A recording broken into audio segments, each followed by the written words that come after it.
cold metal chains wrapped around my wrists felt like ice against my skin. I could barely see anything in the dark basement except for the dim yellow light bulb hanging from the ceiling. It swung back and forth, making scary shadows dance on the dirty concrete walls. My heart was beating so fast I thought it might explode. I could hear heavy footsteps coming down the wooden stairs. Each step made a loud creak that sent shivers down my spine. Then I saw him. A tall man in an expensive black suit walked into the light. His face was hard and mean, with a scar running down his left cheek. His eyes were dark and cold, like a shark's eyes. Behind him stood two huge men in leather jackets, their arms crossed over their massive chests. "So this is the girl," the man said in a deep, scary voice. He walked closer to me, and I could smell his strong cologne mixed with cigarette smoke. "Your boyfriend told me you were special. Let's see if you're worth the $50,000 he owes me." My blood turned to ice. $50,000? What was he talking about? I opened my mouth to speak, but my throat was so dry that only a tiny whisper came out. "Please, there's been a mistake." The man laughed, but it wasn't a happy laugh. It was the kind of laugh that made my whole body shake with fear. "Oh, there's no mistake, little girl," he said, leaning down so close I could see the gold tooth in his mouth. "Your boyfriend Marcus made a deal with me. He gambled away my money, and when he couldn't pay me back, he offered me something else instead." He paused and smiled the most evil smile I had ever seen. "He offered me you." The room started spinning. My vision went blurry. This couldn't be real. This had to be a nightmare. Marcus wouldn't. He couldn't. But deep down I knew it was true. "My name is Victor Daniels," the man said, standing up straight again. "And as of tonight, you belong to me now. Where are you watching from? Drop your country in the comments below, and hit that subscribe button because this story is about to get crazy. Let me take you back to where this all started. Back when my life was normal. Back when I thought Marcus loved me.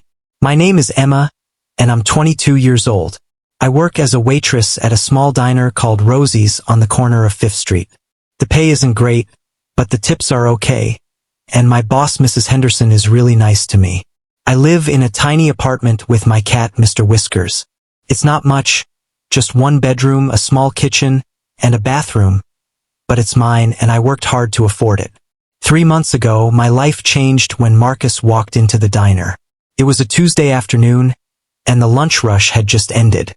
I was wiping down the counter when the bell above the door went ding. I looked up and saw the most handsome man I'd ever seen in real life. He was tall with dark hair styled perfectly.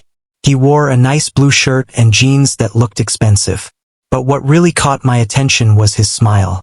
When he smiled at me, it felt like the sun had come out after a rainy day. "Hi there," he said, sitting down at the counter. His voice was smooth and friendly. "What's good here?" I felt my cheeks turn red. The apple pie is really popular, and the turkey sandwich is my favorite." "Then I'll have both," he said, still smiling at me. "And a coffee, please." While I prepared his order, I could feel him watching me. It made me nervous, but also kind of excited. Boys didn't usually pay attention to me. I'm pretty ordinary looking, brown hair, brown eyes, average height. Nothing special. But Marcus made me feel special. "I'm Marcus, by the way," he said when I brought him his food. "Emma," I replied quietly. "That's a beautiful name," he said. "Almost as beautiful as you." My face turned even redder. "Thank you," I whispered. From that day on, Marcus came to the diner every single day. He always sat at the counter, always ordered something different, and always talked to me. He asked me questions about my life, my dreams, my favorite movies and music. He told me about himself too.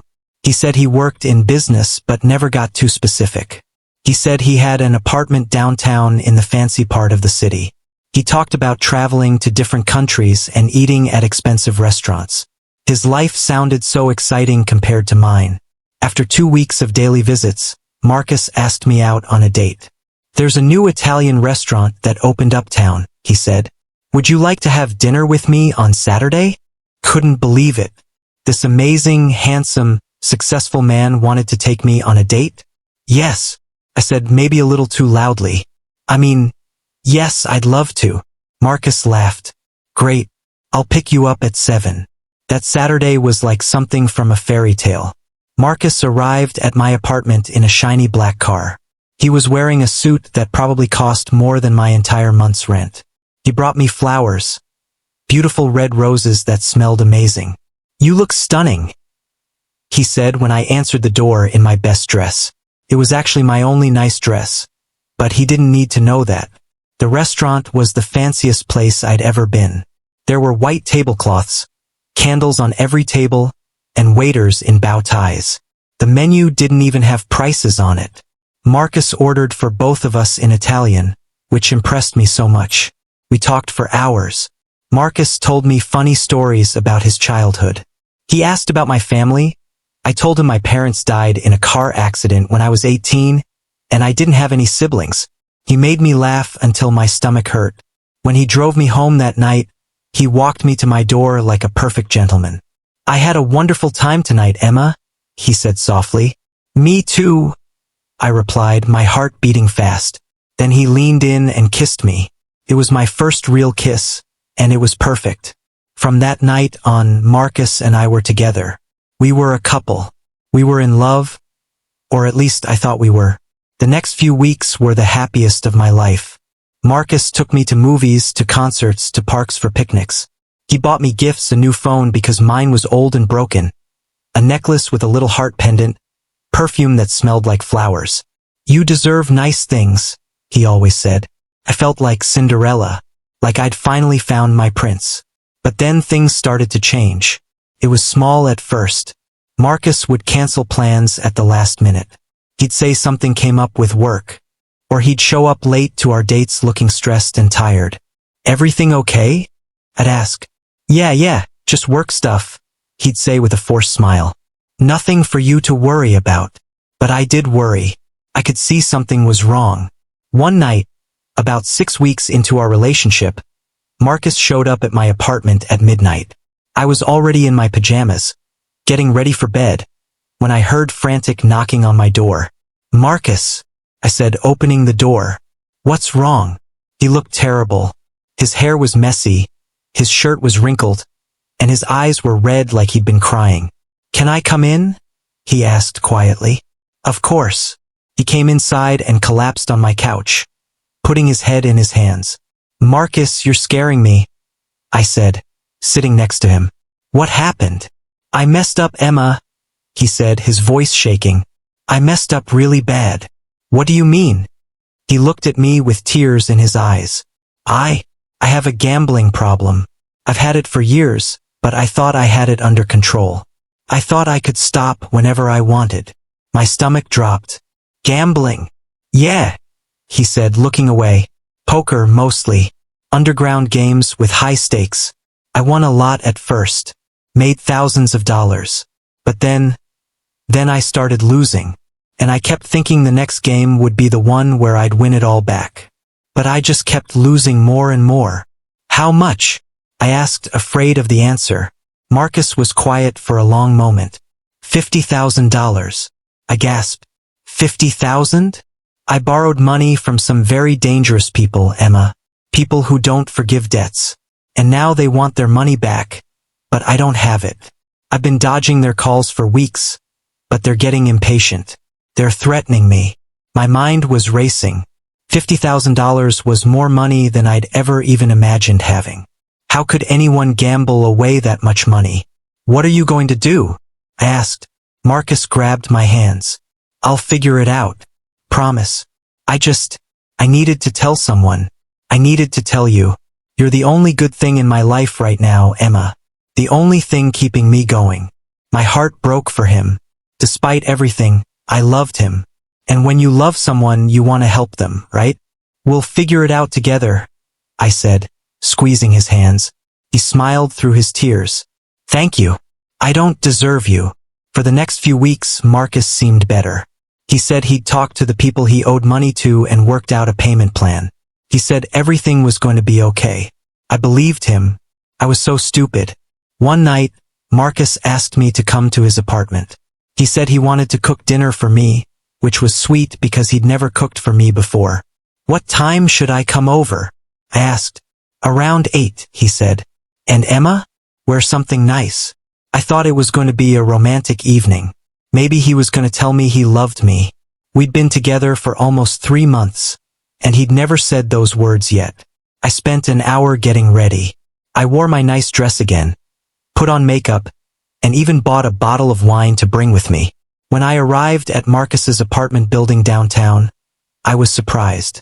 The building was older than I expected, not as fancy as he'd made it sound. The elevator was broken, so I had to walk up 5 flights of stairs. I knocked on apartment 512. Marcus answered quickly. Too quickly, like he'd been waiting right by the door. "Hey," he said. His smile looked weird, nervous. "Hey," I replied, holding up the wine. "I brought." "Come in, he said, grabbing my arm and pulling me inside. The apartment was dark. All the curtains were closed, and only one lamp was on in the corner. "Where's dinner?" I asked, looking around. I couldn't smell any food cooking. "About that," Marcus said. He was standing behind me now. "Emma, I need you to understand something." I had no choice. They were going to kill me. My blood ran cold. "What are you talking about?" Before I could turn around, I heard footsteps behind me. Heavy footsteps. I spun around and saw 2 huge men in leather jackets standing in the doorway. They must have been hiding in the hallway. "Marcus," I said, my voice shaking. "Who are these people?" But Marcus wouldn't look at me. He was staring at the floor, his hands shaking. One of the big men stepped forward. "Come with us, girl. Don't make this difficult." "No," I screamed. "Marcus, what's happening?" Finally, he looked up at me. There were tears streaming down his face. "I'm sorry, Emma. I'm so sorry. But this is the only way. Victor said if I gave you to him, my debt would be cleared. It's just for a little while.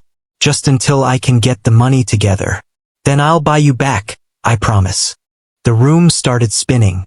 "Buy me back? Marcus, what did you do?" But I never got an answer. One of the big men grabbed my arm. I tried to fight, tried to scream, but the other man covered my mouth with his huge hand. They dragged me out of the apartment while Marcus just stood there, crying but doing nothing to help me. The last thing I saw was Marcus's face, guilty, scared, but not brave enough to save me. Then everything went black. When I woke up, I was in that basement. The basement with the chains and the dim light bulb and the cold concrete floor. That's when Victor Daniels walked down the stairs and told me I belonged to him now. And that's where we are now. In this moment. The worst moment of my entire life. Victor Daniels is staring down at me with those cold shark eyes, and I realize with horror that my boyfriend, the man I loved, the man I trusted, sold me like I was an object, like I was a piece of furniture or a car. He traded me for his freedom. "Please," I whisper, tears streaming down my face. "Please let me go. I didn't do anything wrong." Victor kneels down in front of me. Up close, he's even scarier. The scar on his face looks like someone tried to cut him with a knife. His breath smells like whiskey. "Wrong place, wrong time, wrong boyfriend," he says. "That's your problem, little girl. Marcus made his choice. He chose to save himself instead of you. And now you're going to work for me until I decide you've paid off his debt." "Work for you?" I ask, my voice barely a whisper. "What does that mean?" Victor stands up and laughs. "Oh, you'll find out soon enough. But first, you're going to stay down here for a few days. Give you time to think about your situation. Time to accept your new reality." He turns to walk back up the stairs, but stops halfway up. "Oh, and Emma?" he says, looking back at me. "Don't bother screaming. These walls are thick. Nobody can hear you down here. And even if they could, nobody in this neighborhood calls the police. They know better." Then he walks up the rest of the stairs. One of the big men follows him, but the other stays behind, standing in the corner like a statue. The door at the top of the stairs slams shut. I hear a lock click, and then I'm alone in the darkness with just the guard and the swinging light bulb and the sound of my own terrified breathing. My whole body is shaking. My mind is racing with 1,000 questions. How did this happen? How did I end up here? What's going to happen to me? But the biggest question, the one that hurts the most, is, why did Marcus do this to me? Did he ever really love me? Or was I just something he could use when it was convenient? I pull against the chains, but they're locked tight. The metal cuts into my wrists, making them bleed a little. Tears keep falling down my face, but I'm too shocked to even sob. I just sit there on the cold floor, staring at nothing, trying to understand how my fairy tale turned into a nightmare. Hours pass. I don't know how many. Time feels weird in the dark. The guard in the corner doesn't move or speak. He just stands there watching me like I'm some kind of animal in a zoo. Finally, after what feels like forever, I hear footsteps above. The door opens. Someone is coming down the stairs. It's a woman. She's maybe in her 30s, with long black hair tied in a ponytail. She's wearing jeans and a red sweater. In her hands, she carries a tray with a bottle of water and a sandwich. "Here," she says, setting the tray down next to me. Her voice isn't mean, but it's not friendly either. It's just empty. "Who are you?" I ask. "My name is Lisa," she says. "I work for Mr. Daniels. Please help me," I beg. "Please. I don't belong here." Lisa looks at me with sad eyes. "None of us belong here, honey. But here we are." "What does that mean?" She sighs. "It means you're not the first girl Marcus has brought to Mr. Daniels. And you probably won't be the last. That boy has a problem, and he keeps solving it the same way, by sacrificing people who trust him." My heart sinks even deeper. "I'm not the first?" "No," Lisa says quietly. "There was another girl about 8 months ago. Her name was Rebecca. Marcus did the same thing. Dated her, made her fall in love with him, then handed her over when he couldn't pay his debts. What happened to her?" I'm almost too scared to ask. Lisa doesn't answer right away. She just looks at me with those sad, empty eyes.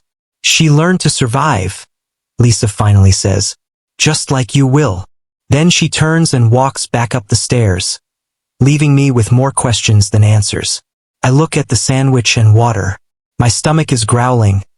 I haven't eaten since yesterday morning, but the thought of food makes me want to throw up. Still, I know I need to stay strong if I'm going to get out of this. So I force myself to eat the sandwich. Tastes like cardboard, but I swallow every bite. As I drink the water, I make myself a promise. I'm going to survive this. I'm going to get out of here. And when I do, Marcus is going to regret the day he ever met me. He's going to regret everything he did. But first, I need to figure out exactly what Victor Daniels wants from me. What did he mean when he said I'd be working for him? And more importantly, how am I going to escape? The light bulb keeps swinging back and forth above my head, casting shadows that look like monsters on the walls. I close my eyes and try to think of a plan. But all I can think about is Marcus's face when those men dragged me away. He was crying, but he didn't try to stop them. And somehow that hurts more than anything else. I spent 3 days in that basement. 3 days of cold concrete floors, dim lighting, and the constant watching eyes of Victor's guards. They changed shifts every few hours. Sometimes it was the big silent guy, sometimes it was a different man with tattoos covering his arms, and sometimes it was a younger guy who looked barely older than me. None of them talked to me. They just stood there like robots. Lisa came down twice a day to bring me food and water. Sometimes she'd also bring me a blanket because the basement was so cold my teeth wouldn't stop chattering. She never stayed long, and she never answered my questions. "Please," I'd beg her every time. "Please just tell me what's going to happen to me."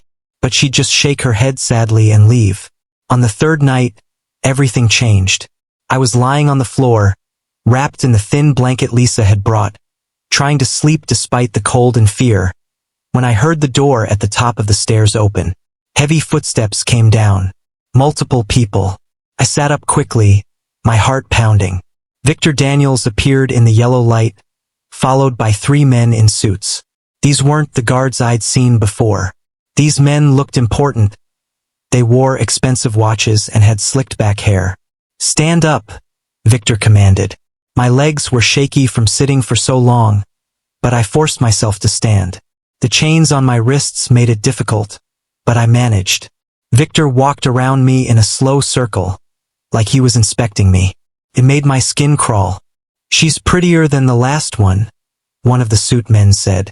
And younger, another added. How old are you, girl? Victor asked me. 22, I whispered. Perfect, Victor said with a smile that made my stomach turn. Young enough to be trainable, old enough to be useful. Trainable for what? I asked, though I was terrified of the answer. Victor stopped in front of me. I run several businesses in this city, Emma. Clubs, restaurants, casinos, all perfectly legal on the surface. But my most profitable business? That's my escort service. My blood turned to ice. No. Relax, Victor said, holding up his hand. It's not what you think. Well, not exactly. My escorts are high class. They accompany wealthy men to business dinners, charity events, parties. They look beautiful, they smile, they make conversation. Sometimes they report back to me about things they hear, business deals, secrets, information I can use. You want me to be a spy? I asked, confused and scared. I want you to be whatever I need you to be, Victor said coldly. You'll do what I tell you when I tell you. You'll go where I send you. You'll talk to who I want you to talk to. And you'll give me every piece of information you learn. And if I refuse? Victor laughed. It was a horrible sound. Then I'll sell you to someone much worse than me. There are people in this city who would pay good money for a pretty young girl like you. People who wouldn't be as civilized as I am. The threat hung in the air like poison. How long? I asked, tears streaming down my face. How long do I have to do this? Until you've earned back the $50,000 Marcus owes me, Victor said. Plus interest. Plus the cost of your food and shelter while you're here. Should take about 2 years if you're good at your job. 2 years. Couldn't breathe. 2 years of my life stolen because of Marcus's stupid mistakes. Could be less if you're exceptional, Victor said with a shrug. Could be more if you cause problems. It's really up to you. One of the suit men stepped forward. He was older, maybe 50, with gray hair and cold blue eyes. I'll take her for the Henderson event this Saturday, he said.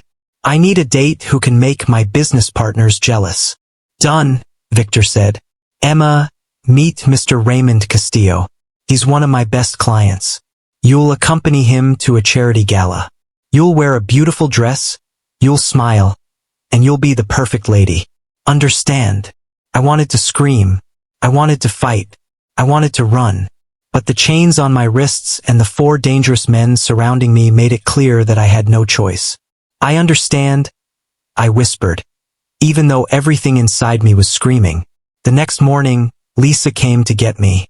She unlocked the chains from my wrists. My skin underneath was raw and red, with dark bruises forming. Come with me, she said quietly. I followed her up the stairs on shaky legs. After 3 days in the basement, the normal light of the house made my eyes hurt. We were inside a huge mansion. The floors were shiny marble.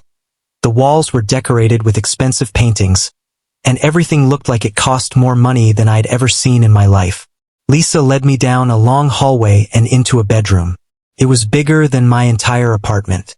There was a huge bed with silk sheets, a massive closet, and a bathroom with a tub big enough for 3 people. This is your room, Lisa said. You'll stay here when you're not working. This is where I'm a prisoner, you mean? I said bitterly. Lisa's face softened a little. Look, I know you're scared. I was scared too when I first came here. But listen to me carefully, Emma. If you want to survive this, you need to play along. Do what Victor says. Don't cause trouble. Don't try to escape. Did you try to escape? I asked. Lisa pulled up the sleeve of her sweater. On her wrist was a nasty scar that went all the way around, like someone had tied something very tight there for a long time. I tried once, she said quietly. Victor's men found me within 6 hours. What they did to me as punishment. She stopped and shook her head. Just don't try it, okay? It's not worth it.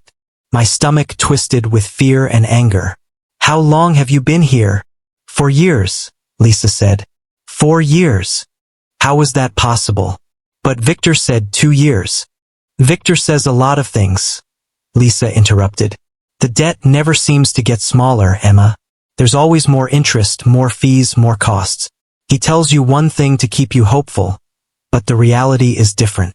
I felt like I might throw up. So I'm never getting out of here? I didn't say that, Lisa said. She looked around nervously, like she was afraid someone might be listening. Then she leaned in close and whispered, "There are ways out, but you have to be smart. You have to be patient. And you have to be ready to take a chance when it comes." Before I could ask what she meant, there was a knock on the door. Lisa jumped back and her face became blank and emotionless again. Yes. A young woman walked in carrying bags and boxes. She had blonde hair and too much makeup. "I'm Sophia," she said with a fake smile. "I'm here to get you ready for your first job. We have a lot of work to do. Your hair is a disaster. Your nails are broken, and you clearly have no idea how to apply makeup properly." Her rude words stung, but I was too exhausted to argue. "I'll leave you to it," Lisa said and walked out. Sophia dumped the bags on the bed. "Strip," she ordered. "What?" "Take off your clothes. I need to see what we're working with. Victor wants you looking perfect for Mr. Castillo on Saturday." My face burned with embarrassment, but I did what she said. I felt like crying as I stood there in my underwear while the stranger looked at me like I was a mannequin. "Not bad," Sophia said, circling me. "A little skinny, but nothing some good meals won't fix. Your skin is nice.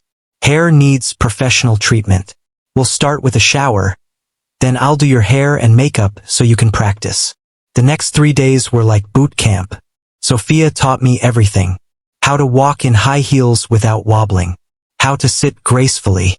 How to make small talk with rich people. How to laugh at jokes that weren't funny. How to touch a man's arm just enough to make him feel special without being inappropriate. "You're selling a fantasy," Sophia explained while painting my nails a deep red color. "These men are rich and powerful, but they're lonely. Their wives don't love them. Their businesses stress them out. When they're with you, you make them feel young and interesting and important. That's your job." "This is disgusting," I muttered. Sophia's hand stopped. She looked at me with hard eyes. "You think I don't know that? You think I wanted this life?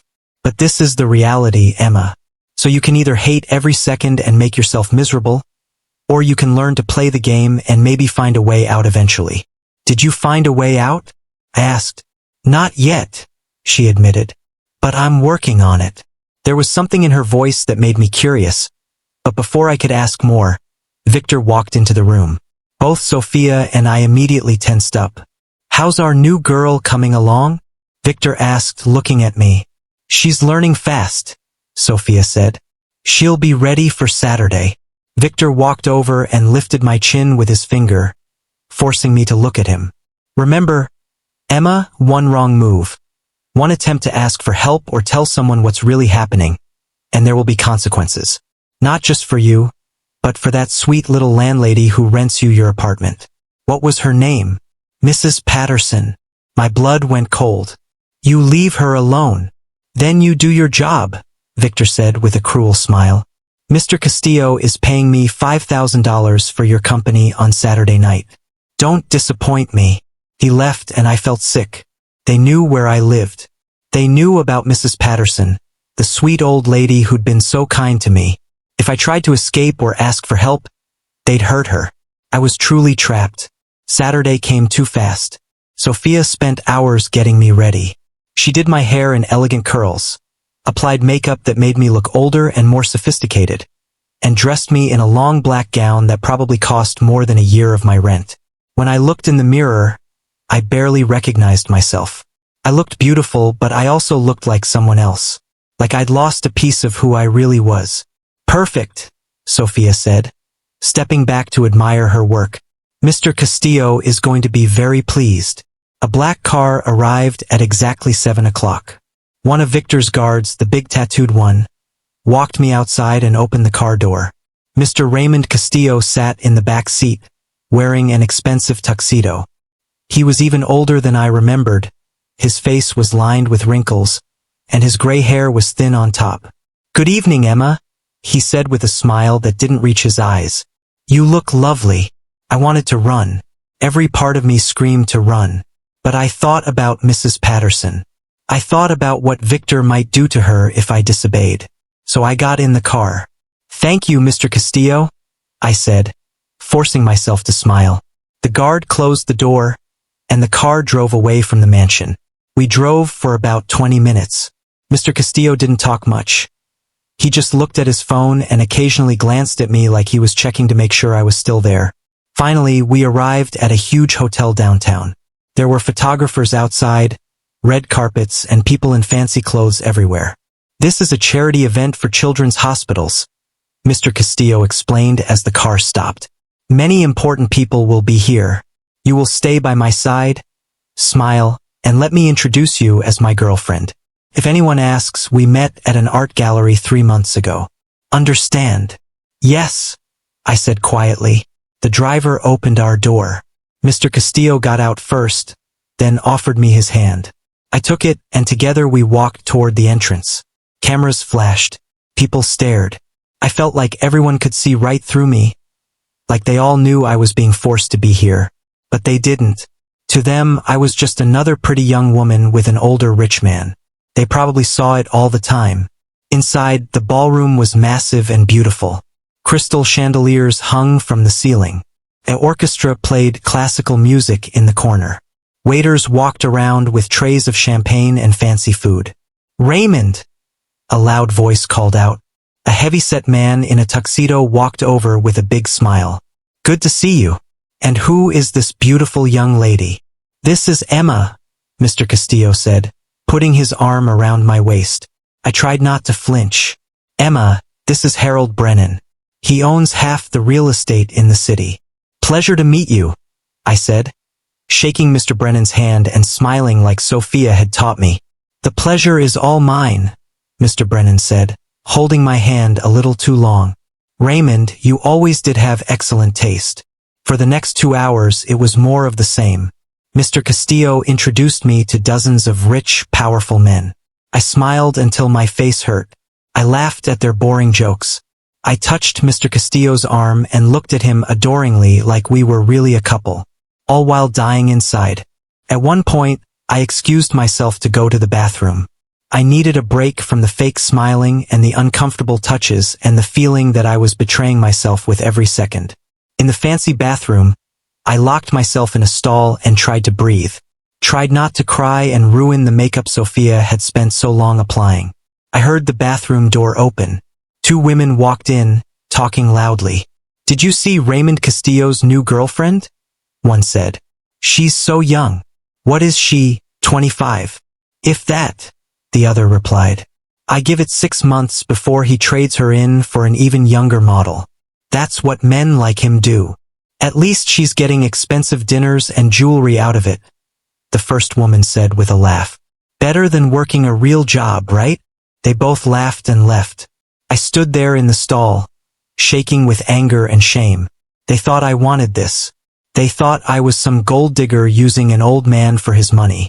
They had no idea I was a prisoner.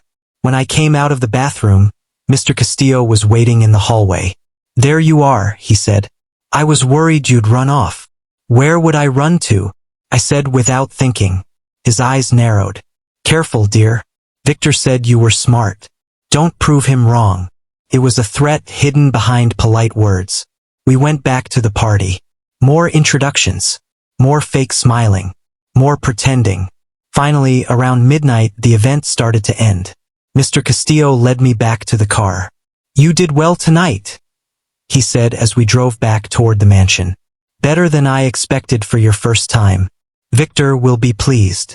Wonderful, I said, not hiding the sarcasm in my voice. Mr. Castillo looked at me carefully. I know you think I'm a bad person, but I'm actually one of the nicer clients Victor has. I don't demand anything inappropriate. I just want beautiful company at events. Some of the other men Victor works with, they want much more. The threat was clear. Behave with me or Victor will give you to someone worse. When we arrived back at the mansion, Mr. Castillo walked me to the door. Same time next month? He asked Victor, who was waiting inside. Of course, Victor said with a smile. Emma will be available whenever you need her. Mr. Castillo kissed my hand. I tried not to pull away, and then left. Victor looked at me. Well, what? I asked tiredly. Did you learn anything useful? Any business secrets? Any information I can use? I thought about the conversations I'd overheard. There was something about a real estate deal that Harold Brennan was nervous about. And another man had mentioned stock problems with his company. But I didn't want to help Victor. I didn't want to be his spy. Nothing important, I lied. Victor's face darkened. He stepped closer, and I instinctively backed up until I hit the wall. Don't lie to me, Emma, he said quietly. His voice was calm, but somehow that made it scarier. I have people at that event. I know there were conversations you heard. So I'll ask you one more time. What did you learn? My heart was racing. I was trapped between the wall and this dangerous man, and I knew I had no choice. So I told him. I told him about the real estate deal and the stock problems and every other conversation I'd overheard. Victor smiled. Good girl. See? That wasn't so hard. You're learning. He walked away, and I felt like I just sold a piece of my soul. Sophia appeared to help me out of the dress and jewelry. She didn't talk much as she worked, which I was grateful for. I didn't have the energy to make conversation. When I was finally back in my own clothes, well, the clothes Victor had provided since he wouldn't let me have my own things. Sophia stopped me at the door. You did good tonight, she said quietly. For your first time, you did really good. I feel disgusting, I admitted. That feeling doesn't go away, Sophia said. But you learn to push it down. You learn to separate the real you from the version of you that does this job. It's the only way to survive. How long have you been doing this? I asked. 3 years, she said. Victor got me the same way he got you, through a boyfriend who owed him money. His name was Tyler. Haven't seen him in 2 years. Do you ever think about him? I asked. Sophia's face hardened. Every day. And every day I hate him a little more. I understood that feeling. The love I'd felt for Marcus was being slowly replaced by anger and betrayal and a burning desire for revenge. Do you think we'll ever get out of here? I whispered. Sophia looked around nervously, then leaned in close. Lisa is planning something. She whispered so quietly I almost didn't hear. I don't know what exactly, but she's been different lately, more hopeful. Like she knows something we don't. What should we do? I asked. For now, nothing. Play along. Be good. Don't give Victor any reason to watch us more closely. And when the time comes... She didn't finish the sentence, but her eyes were fierce. I went back to my room and lay on the huge bed, staring at the ceiling. My first night as Victor's prisoner was over. How many more nights like this would I have to endure? I thought about Mrs. Henderson at the diner, probably wondering where I was. I just disappeared without telling anyone. Did she file a missing person report? Were the police looking for me? Or did Victor have police on his payroll too? Was that why he wasn't worried about me being reported missing? I thought about my little apartment and Mr. Whiskers. Who was feeding him? Was he okay? But most of all, I thought about Marcus. Was he sleeping soundly tonight, relieved that his debt was paid? Or was he lying awake, feeling guilty about what he'd done? I hoped he felt guilty. I hoped it ate him alive. But a small, broken part of me wondered if he ever really cared about me at all. Or if I was always just a backup plan. A thing he could trade away when he got in trouble. A tear rolled down my cheek, then another, and another, until I was quietly sobbing into my pillow. I cried for my lost freedom.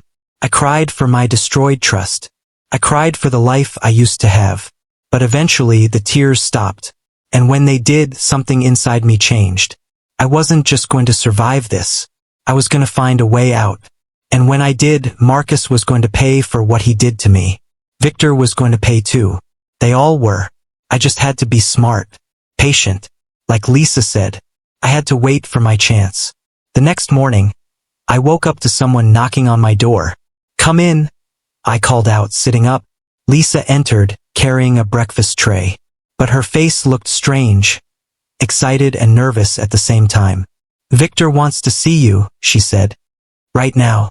In his office. My stomach dropped. Why? Did I do something wrong?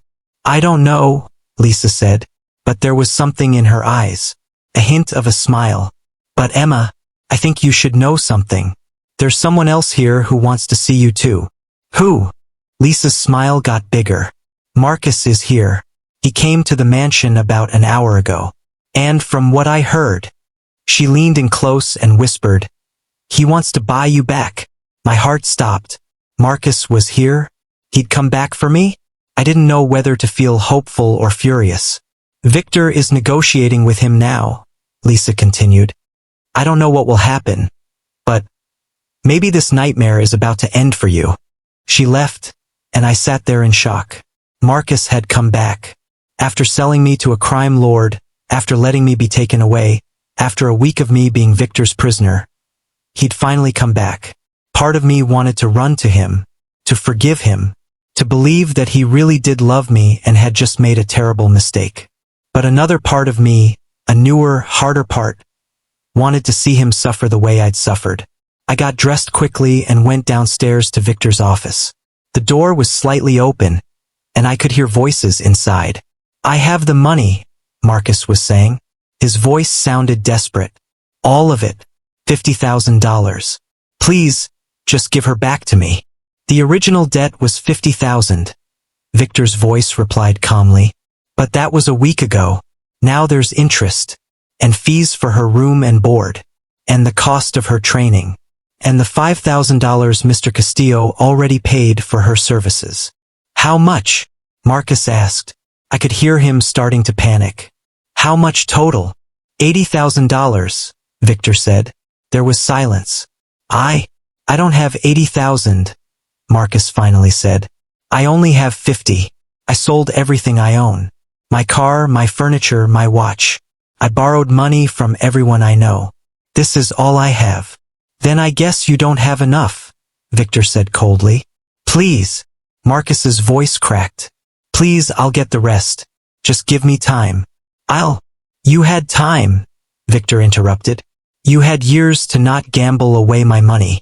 You had weeks to come up with a better solution than selling me your girlfriend. You had chances, Marcus. You wasted them all. I stood outside the door, my hands shaking. Marcus had tried. He'd sold everything to try to buy me back. But it wasn't enough. It would never be enough because Victor didn't really want the money.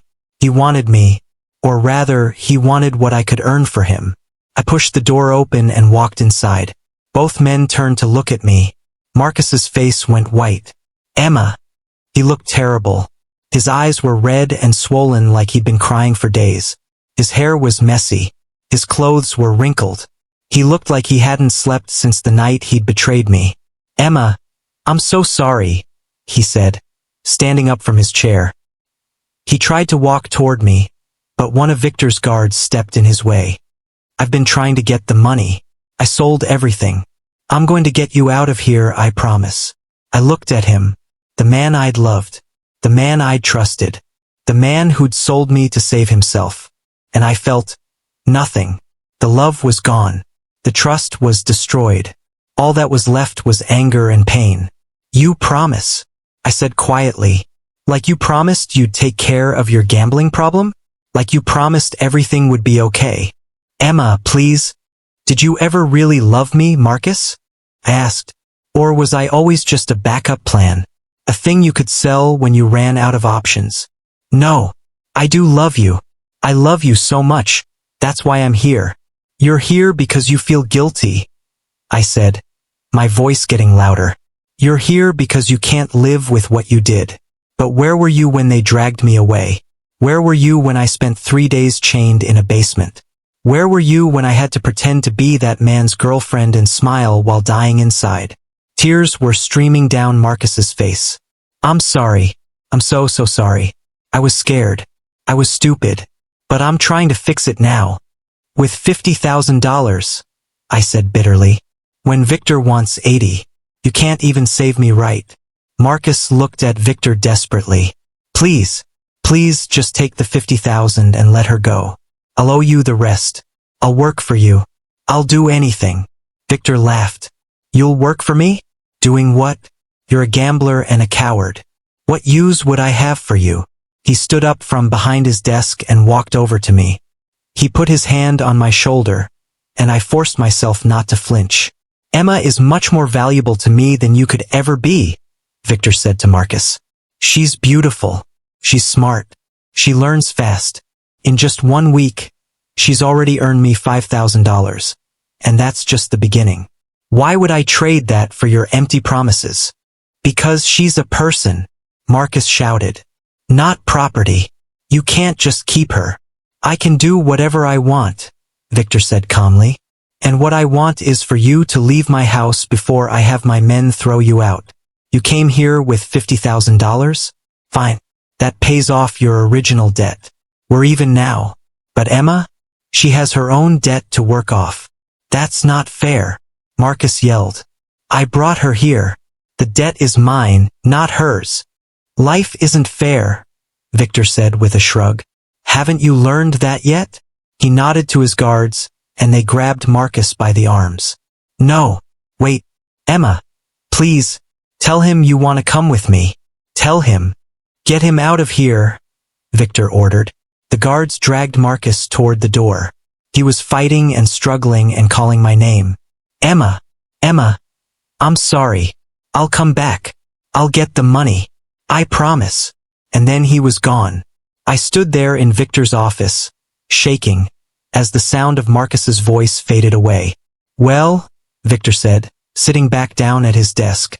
That was entertaining. Now let's talk about your next job. I have a client who... Why didn't you let me go with him? I interrupted. Victor looked up at me, surprised. What? You said his debt is paid. The $50,000 covers what he originally owed you. So why am I still here? Why do I have a separate debt? Victor smiled slowly. Because, Emma, the moment Marcus handed you over to me, you became my responsibility. I've invested in you, training, clothes, food, shelter. Those things cost money. And until you pay me back for those investments, plus earn me profit, you're not going anywhere. That's insane, I said. That's not how debts work. It's how my debts work, Victor said, his voice getting cold. And in case you forgot, I'm the one in charge here. Not you. Not Marcus. Me. He stood up and walked around the desk until he was right in front of me. Here's what you need to understand, little girl, he said quietly. You have 2 choices. You can keep fighting this, keep questioning me, keep hoping Marcus will rescue you, and make your situation much, much worse. Or you can accept reality, do your job, and maybe in a few years you'll have earned your freedom. A few years, I whispered. Or more, Victor said with a shrug. Depends on how useful you are. He walked back to his desk and picked up a folder. Your next job is Wednesday night. A businessman named Mr. Chun is having a dinner meeting with potential investors. You'll accompany him, look beautiful, and listen to everything they talk about. Understand? I wanted to scream. I wanted to cry. I wanted to attack him and run away and never look back. But I thought about what Lisa and Sophia had said. Play along. Be smart. Wait for the right moment. I understand, I said quietly. Good, Victor said. Now get out. I have actual business to attend to. I left his office and walked back upstairs in a daze. Marcus had come back for me. He'd tried to save me, but he'd failed. And somehow that made everything worse. Because now I knew that even if he wanted to help me, he couldn't. He didn't have enough money. He didn't have enough power. I was truly on my own. Back in my room, I found Lisa waiting for me. Are you okay? She asked gently. No, I said honestly. I'm really not okay. Lisa nodded. I know. But Emma, what you did down there, standing up to Victor like that, questioning him, that took guts. Most girls are too scared to do that. I was scared, I admitted. But you did it anyway, Lisa said. That's brave. She walked over to the window and looked outside. Then she turned back to me with a serious expression.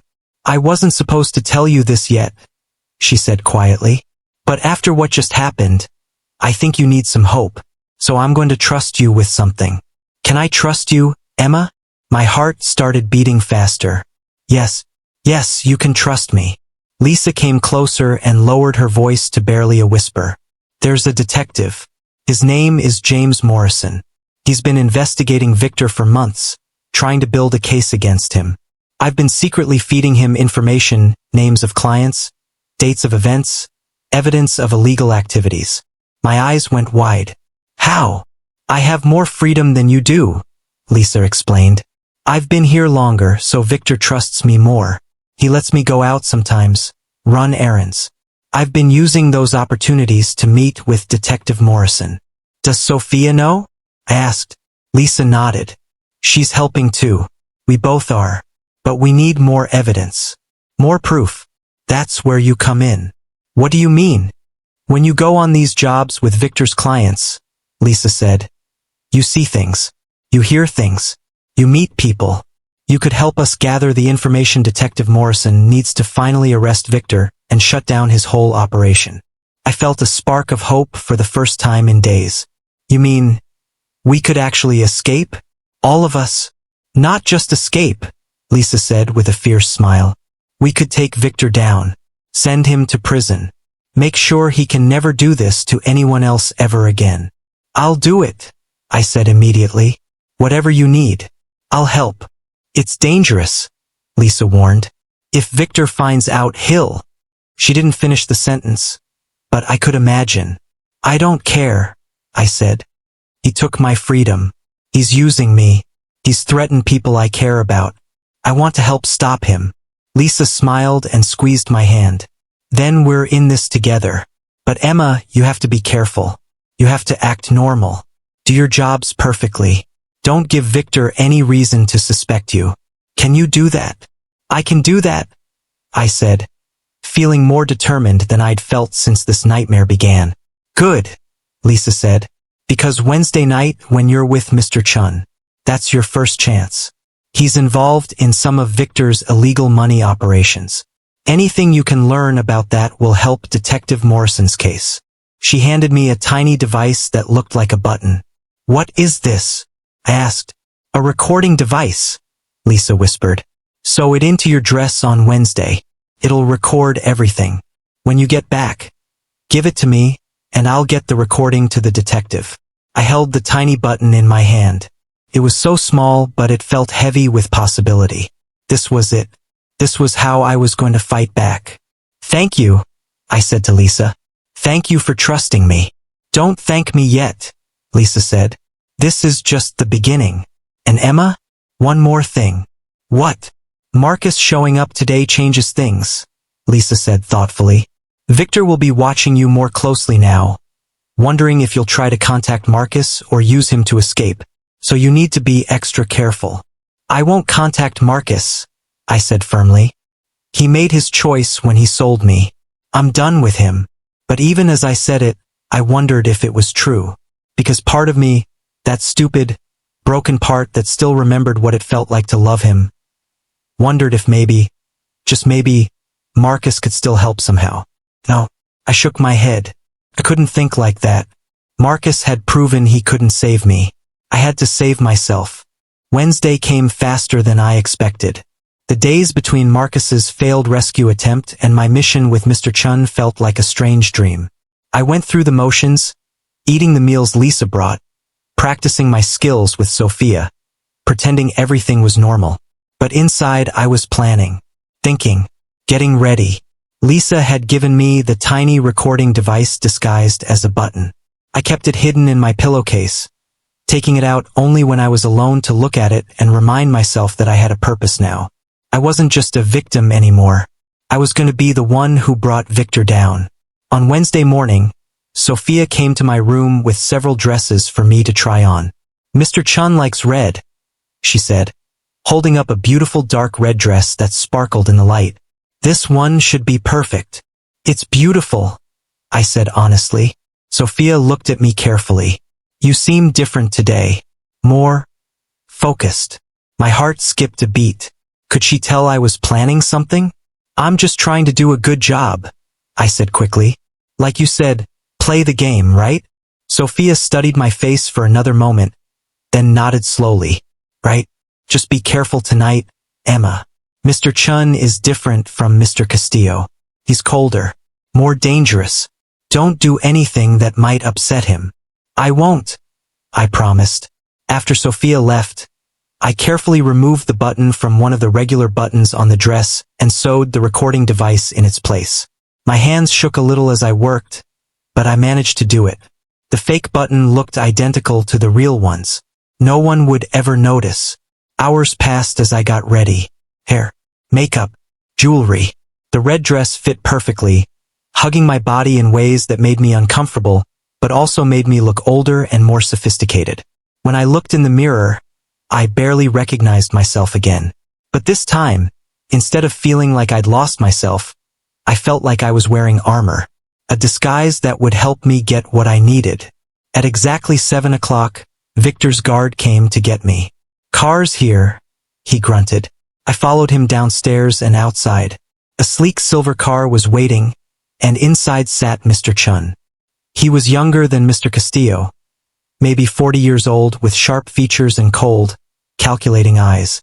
He wore a perfectly tailored black suit and an expensive watch that probably cost more than most people make in a year.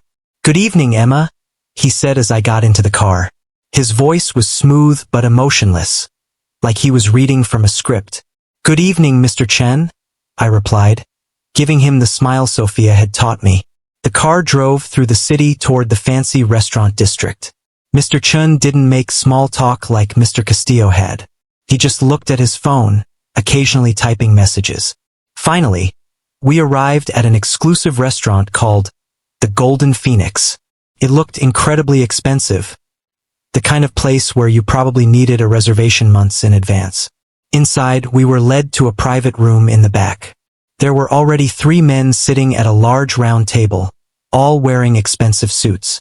Gentlemen, Mr. Chan said as we entered, this is Emma. Emma, these are my business associates, Mr. Park, Mr. Volkov, and Mr. Santos. I smiled and nodded at each of them. They all looked at me the way hungry wolves look at prey. It made my skin crawl, but I kept smiling. We sat down, and waiters immediately began bringing course after course of expensive food. While the men ate and drank wine, they talked about business.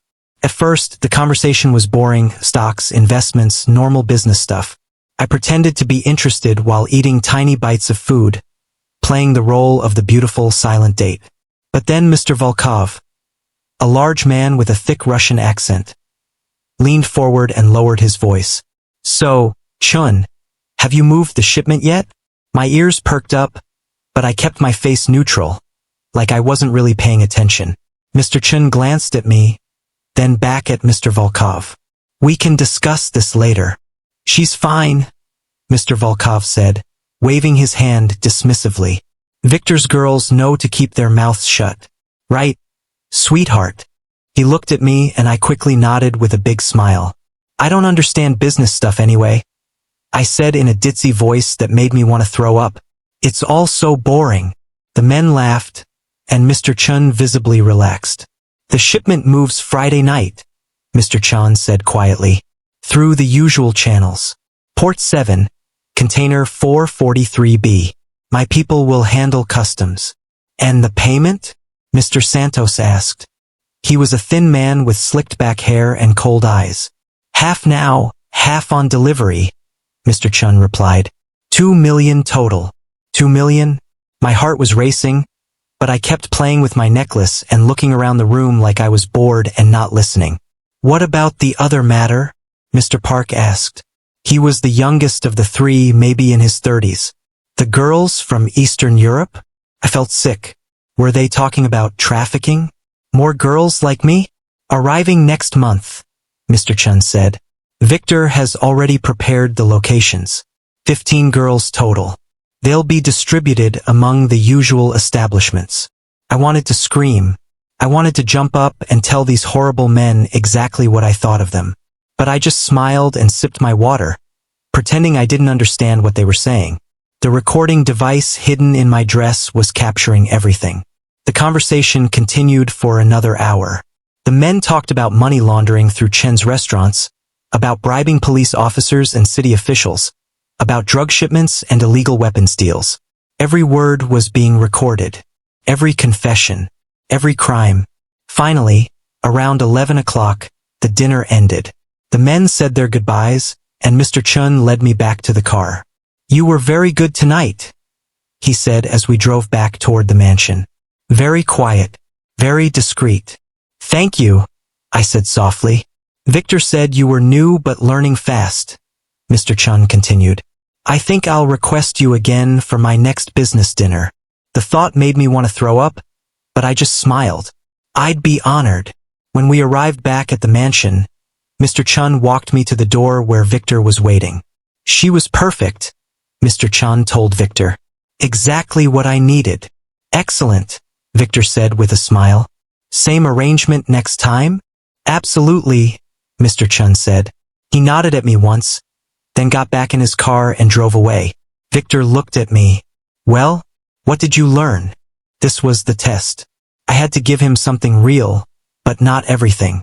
I couldn't let him know I'd heard too much or paid too much attention. "They talked about a shipment on Friday night," I said. "Port 7, container something, and something about payment $2 million. I didn't really understand it all. Victor's eyes lit up. "Port 7? Are you sure?" "Yes, I'm sure," I said. "Good," Victor said, looking pleased. "Very good. That information is valuable, Emma. You're proving to be quite useful." He dismissed me and I went upstairs. My whole body was shaking, partly from fear, partly from excitement. I'd done it. I'd gotten the information. The recording device had captured everything. I rushed to my room and immediately started searching for Lisa, but she wasn't in the hallway or any of the common areas. Finally, around midnight, there was a soft knock on my door. "Come in," I whispered. Lisa slipped inside, her eyes bright with excitement. "How did it go?" "I got everything," I said, quickly removing the button from my dress. "They talked about shipments, money laundering, trafficking. Lisa, they're bringing in more girls next month. 15 of them." Lisa's face went pale. 15? "Oh God. It's all on here," I said, handing her the recording device. "Every word." Lisa held the tiny button like it was a precious jewel. "This is it, Emma. This is what Detective Morrison needs. With this evidence, he can get warrants. He can raid Victor's operations. He can arrest everyone involved." "When will you give it to him?" I asked. "Tomorrow," Lisa said. "I have an errand to run downtown. I'll meet with the detective and give him the recording. He said if we got solid evidence, he could move within 48 hours. 48 hours? I could barely breathe. We could be free in 2 days? "Maybe," Lisa said, but her face was cautious. "Emma, we have to be careful. These next 2 days are the most dangerous. If Victor suspects anything, if he finds out what we're doing." "I know," I said. "I'll be careful. I promise." Lisa hugged me tight. "You did amazing tonight. You're so brave." After she left, I lay in bed unable to sleep. My mind was racing with possibilities. In 2 days, this nightmare could be over. Victor could be arrested. All of us, me, Lisa, Sophia, and whoever else Victor was keeping prisoner, could be free. And Marcus would see that I didn't need him to save me. I saved myself. Thursday passed slowly. Lisa left in the morning to run her errand, which I knew meant meeting with Detective Morrison. She returned a few hours later and gave me a small nod, which I understood meant she'd successfully delivered the recording. Now we just had to wait. I tried to act normal. I ate meals with Sophia. I practiced walking in heels. I pretended everything was fine. But inside, I was counting down the hours. Friday morning, everything changed. I woke up to shouting downstairs. Loud, angry voices. Something was wrong. I put on my robe and crept to my door, opening it just a crack to listen. "Don't care what it costs," Victor's voice boomed. "Find out who's been talking to the police. Find them."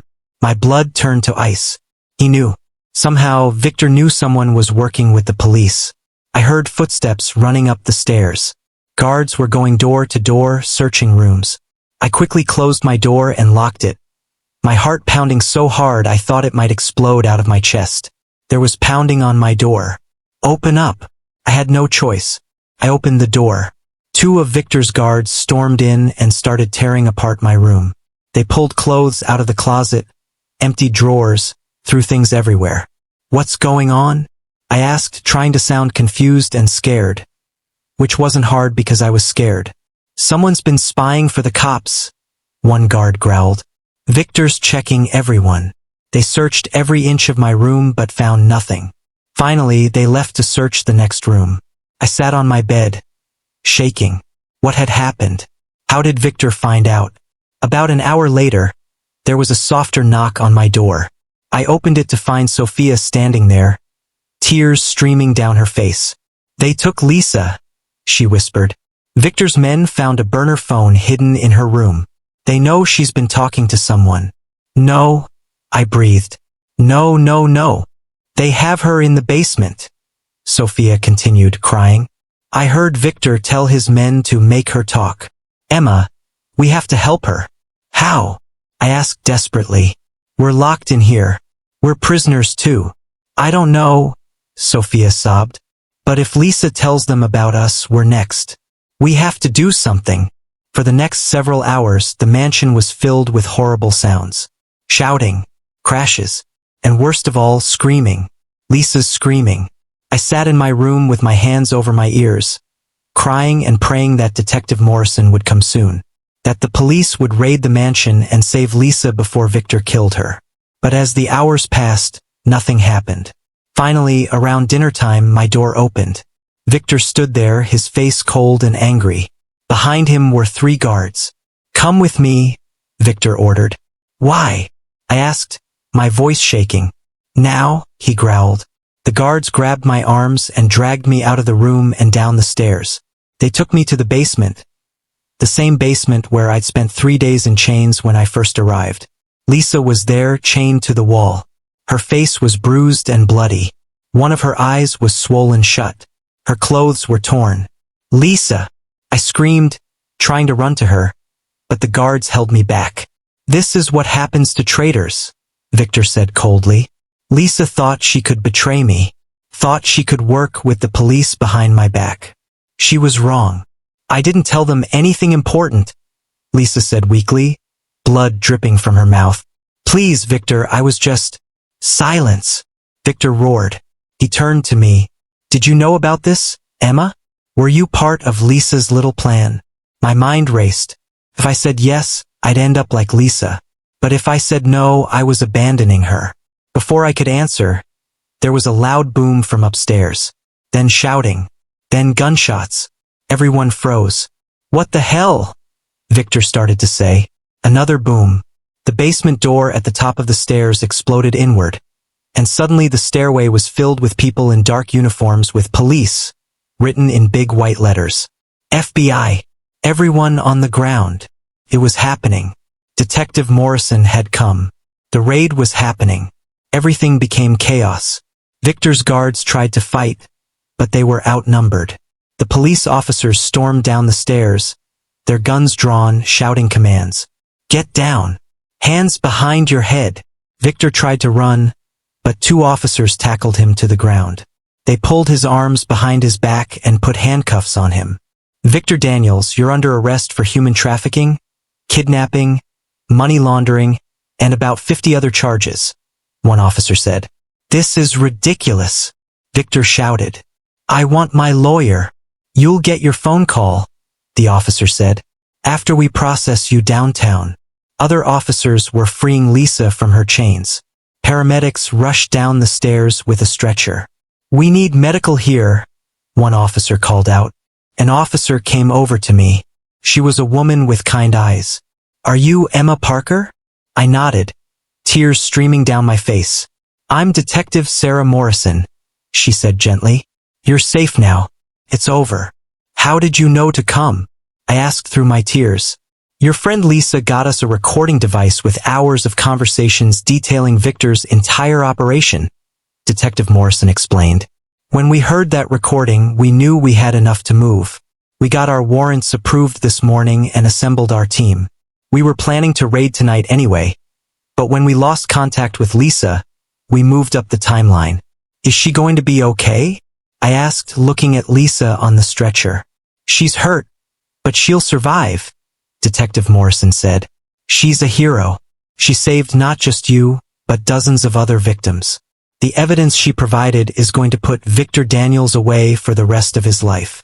More officers were bringing people down from upstairs. I saw Sophia crying with relief. I saw 3 other girls I'd never met before. Victor must have been keeping them in different parts of the mansion. We were all victims, and we were all finally free. The next few hours were a blur. We were taken to the police station where we gave statements. I told them everything about Marcus selling me to Victor, about the basement, about Mr. Castillo and Mr. Chun, about everything I'd seen and heard. Detective Morrison recorded every word. We're going to arrest everyone involved, she told me. Mr. Chun, Mr. Castillo, all of Victor's clients. Thanks to your recording, we have evidence of multiple criminal enterprises. This is going to be the biggest takedown this city has seen in years. What about Marcus? I asked quietly. Detective Morrison's face became serious. Marcus Torres is being charged as well. He knowingly sold you to a known criminal. That's human trafficking. He's looking at 10 to 15 years in prison. Part of me felt satisfied. Marcus deserved to be punished for what he did. But part of me, that small, broken part that had loved him once, felt sad too. Can I see him? I asked. Before he goes to prison? Detective Morrison hesitated. Are you sure you want to? Yes, I said firmly. I need to. They brought Marcus to the police station later that night. He was in handcuffs, escorted by 2 officers. When he saw me through the glass window of the interrogation room, his face crumpled. The officers let me go inside to talk to him, but they stayed by the door watching. Emma, Marcus said, his voice breaking. Emma, I'm so sorry. I'm so sorry. He looked terrible. His eyes were red and swollen from crying. His face was pale and thin, like he hadn't been eating. His hands were shaking. Sorry doesn't fix what you did, I said quietly. I know, Marcus whispered. I know. There's nothing I can say that will make this better. Nothing I can do to take it back. I was a coward. I was selfish. I destroyed the best thing that ever happened to me because I couldn't control my gambling. You sold me, I said, my voice getting louder. You sold me, Marcus, like I was an object, like I wasn't even human. I know. Tears were streaming down his face. I know, and I'll regret it every single day for the rest of my life. Emma, I tried to get you back. I sold everything I owned. I was going to sell my kidney, for God's sake. I would have done anything, but it wasn't enough, I interrupted. And you know what I realized? Even if you had gotten the money, even if you had bought me back, that wouldn't have fixed anything.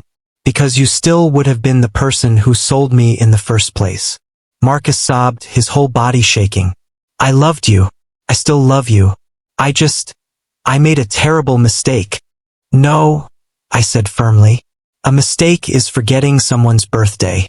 A mistake is saying the wrong thing. What you did wasn't a mistake. It was a choice. You chose to save yourself instead of me. And now you have to live with that choice. What's going to happen to me? Marcus asked weakly. You're going to prison, I said. For a long time. And you deserve it. Marcus looked at me with such pain and regret in his eyes that it almost hurt to see. Almost. I don't expect you to forgive me, he said quietly. I don't deserve your forgiveness. But Emma, I need you to know that every single day I'll think about what I did to you. Every single day, I'll wish I could go back and make a different choice. You were everything good in my life, and I threw you away. I'll never forgive myself for that. I looked at the man who had once made me feel like a princess. The man who had taken me to fancy dinners and bought me flowers. The man I had loved. And I felt nothing but pity. Goodbye, Marcus, I said, standing up to leave. Wait, Marcus called out. Emma, please, will you ever be able to forgive me? Someday? I stopped at the door and looked back at him one last time. Maybe someday, I said softly, but not today. And not for a very, very long time. I walked out of the interrogation room and closed the door behind me. And with that door closing, I closed that chapter of my life. 2 weeks later, I was sitting in a small coffee shop, drinking hot chocolate and reading the newspaper. The front page had a huge story about Victor's arrest and the takedown of his criminal empire. Mr. Chun, Mr. Castillo, and 15 other men had been arrested. Victor was facing life in prison without parole. Marcus had been sentenced to 12 years. All of Victor's victims had been freed. The police had found 7 women being held in various locations around the city. We were all safe now. Lisa was recovering in the hospital. Her injuries had been serious, but she was going to be okay. I visited her every day, bringing flowers and books and keeping her company. "You saved us," I told her during one visit. "You risked everything, and you saved all of us." "We saved each other," Lisa said with a weak smile. "You were brave enough to wear that recording device, to gather that evidence. We did this together." Sophia had moved back in with her family in another state. She called me once a week to check in and tell me how she was doing. She was in therapy, working through her trauma, trying to build a normal life again. As for me, I moved back into my little apartment. Mr. Whiskers was okay. Mrs. Patterson had been feeding him and taking care of him, worried sick about where I'd disappeared to. When I told her everything that had happened, she hugged me so tight I could barely breathe and cried for an hour. "You're the bravest girl I've ever met," she said. I didn't feel brave. I felt broken and tired and scared. But I was also free. I got my job back at the diner. Mrs. Henderson cried when I walked in and immediately gave me my old position back. "We filed a missing person report," she told me. "The police told us what happened. Oh honey, I'm so glad you're safe." My life slowly started to return to normal. I worked at the diner. I went to therapy twice a week. I spent time with Mr. Whiskers. I took long walks in the park. Simple things. Normal things. Things I'd taken for granted before. And every day I felt a little bit stronger. 3 months after Victor's arrest, I received a letter. It was from Marcus. I stared at the envelope for a long time, debating whether to open it or throw it away. Finally, curiosity won. Inside was a handwritten letter. Marcus's handwriting was messy and shaky. "Dear Emma, I know you probably don't want to hear from me. I know you might throw this letter away without reading it. But I had to try. I'm in prison now. I have 11 years and 9 months left on my sentence. Every day I wake up in this cell and think about what I did to you. Every night, I lie awake regretting every choice I made. I started going to therapy. The prison has a program for gambling addiction. I'm learning about why I made the choices I did, about the patterns in my life that led me to betray the person I loved most. None of this excuses what I did. Nothing will ever excuse it. But I wanted you to know that I'm trying to become better, trying to become the person I should have been when we met. I heard that you testified at Victor's trial, that you helped put him away forever. I'm so proud of you, Emma. You're stronger and braver than I ever was. I don't expect you to write back. I don't expect forgiveness. I just wanted you to know that I'm sorry, and that I'll spend the rest of my life trying to make up for what I did, even though I know I never really can. I hope you're happy. I hope you're healing. I hope you find someone who treats you the way you always deserved to be treated. You deserved so much better than me. With deep regret and love, Marcus." I read the letter 3 times. Then I folded it up, put it back in the envelope, and placed it in a box in my closet. I didn't write back. I wasn't ready for that. Maybe I never would be. But I didn't throw it away either. Because forgiveness isn't about the person who hurt you. It's about freeing yourself from the pain they caused. And someday, or not today, not tomorrow, but someday, I might be able to forgive Marcus. Not for him. For me. 6 months after my rescue, I was promoted to assistant manager at the diner. I'd started taking online classes at night, working toward a degree in social work. I wanted to help other victims of trafficking. I wanted to use my experience to make a difference. Lisa had fully recovered and was now working with Detective Morrison's task force, helping to identify and rescue other trafficking victims. She called herself a survivor advocate. "We should start a support group," Lisa suggested one day when we met for coffee. For survivors like us. A place where we can talk about what happened and help each other heal. I love that idea, I said, and so we did. Every Tuesday night, a group of us met in a community center. We shared our stories. We cried together. We laughed together. We healed together. I learned that healing isn't a straight line. Some days were good. Some days were really hard. Some days I'd have nightmares about the basement, about Victor's cold eyes, about the feeling of being trapped and powerless. But on those hard days, I reminded myself, I survived. I fought back. I won. Victor Daniels was rotting in prison. Marcus was paying for his crimes. And I was free. 1 year after my rescue, I was walking through the park on a beautiful spring day when my phone rang. It was Detective Morrison. "Emma, I have some news," she said. "We just arrested another trafficking ring operating in the state. 15 girls were rescued. And it's all because of the task force we created after taking down Victor. Your testimony, your bravery, your willingness to speak out, it inspired other victims to come forward. We've now rescued over 40 people in the past year." Tears filled my eyes. 40 people? 40 people who are free because you were brave enough to fight back, Detective Morrison said. "You should be proud, Emma." After we hung up, I sat on a park bench and cried. But they weren't sad tears. They were tears of relief, of pride, of hope. My nightmare had turned into purpose. My pain had turned into power. I couldn't change what happened to me. I couldn't erase the memories or the trauma. But I could make sure it meant something. I could make sure that other girls wouldn't have to go through what I went through. I could fight back against people like Victor and protect people from men like Marcus. I was no longer a victim. I was a survivor. And survivors don't just endure. They rise.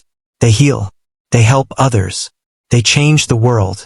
As I walked home that evening, the sun setting behind the buildings, painting the sky in beautiful colors of orange and pink, I thought about everything that had happened. I thought about the girl I used to be, innocent, trusting, naive. That girl was gone. But in her place was someone stronger, someone wiser, someone who knew that she could survive anything. Marcus had sold me to a crime lord for money. And yes, he regretted it. He would regret it for the rest of his life. But his regret didn't define me. My survival did. My strength did. My choice to turn tragedy into purpose did. I unlocked the door to my apartment and was greeted by Mr. Whiskers rubbing against my legs and purring. I picked him up and hugged him close, breathing in the familiar smell of home. This was my life now. Simple, quiet, mine. And it was beautiful. Not because everything was perfect. It wasn't. I still had nightmares. I still had hard days. I still carried scars, both visible and invisible. But it was beautiful because I had fought for it. Because I had survived. Because I had chosen to live, not just exist. I had chosen to heal, not to stay broken. I had chosen to hope, not to despair.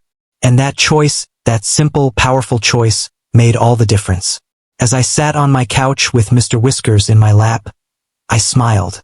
Not because my story had a fairy tale ending, but because it had a real one, a hard-earned one, a true one, and that was enough. Thank you for following Emma's incredible journey of survival and strength. Her story reminds us that even in our darkest moments, we have the power to fight back, to heal, and to help others. Don't forget to subscribe to this channel to support our growth. Your support helps us share more powerful stories that raise awareness about important issues. Leave a comment telling us what you thought of Emma's story, and share this video to spread awareness about human trafficking. Remember, you are stronger than you know. You can survive anything, and your story matters. Stay strong, stay safe, and never give up.